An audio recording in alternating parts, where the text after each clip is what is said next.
From the rising of the sun to its going down, the Lord's name is to be praised. Let us open our hearts to his presence and listen for his voice in the stillness of this evening hour.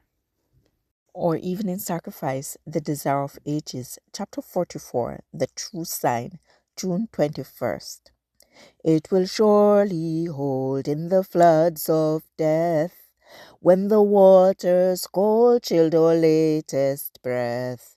On the rising tide it can never fail, while our hopes abide within the veil.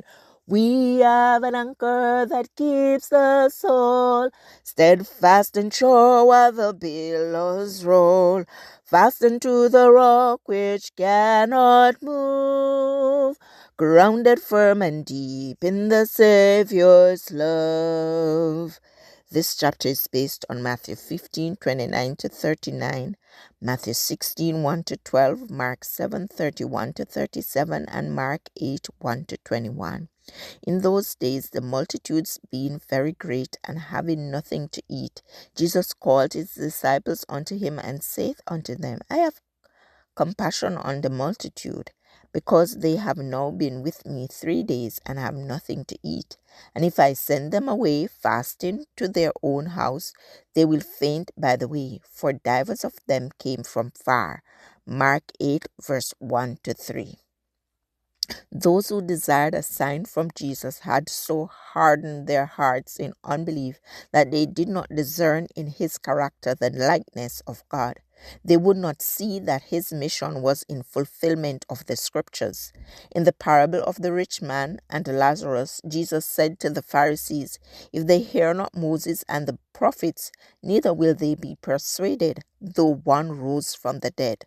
Luke 16, verse 31. No sign that would be given in heaven or earth would benefit them. Jesus sighed deeply in his spirit and, turning from the crowd of the cavilers, re-entered the boat with his disciples. In sorrowful silence, they again crossed the lake. They did not, however, return to the place they had left, but directed their course toward Bethesda, near where the 5,000 had been fed. Upon reaching the farther side, Jesus said, take heed and beware of the leaven of the Pharisees and of the Sadducees. The Jews had been accustomed since the days of Moses to put away leaven from their houses at the Passover season, that they had thus been taught to regard it as a type of sin. Yet the disciples failed to understand Jesus. In their sudden departure from Magdala, they had forgotten to take bread, and they had with them only one loaf. To this circumstance they understood Christ to refer, warning them not to buy bread of the Pharisee or Sadducee. Their lack of faith and spiritual insight had often led them to similar misconception of his words. Now Jesus reproved them for thinking that he who had fed thousands with a few fishes and barley loaves could in that solemn warning have referred merely to temporal food. There was danger that the crafty reasoning of the Pharisees and Sadducees would leaven his disciples with unbelief, causing them to think lightly of the works of Christ. The disciples were inclined to think that their master should have granted the demand of a sign in the heavens. They believed that he was fully able to do this, and that such a sign would put his enemies to silence. They did not discern the hypocrisy of these cavillers.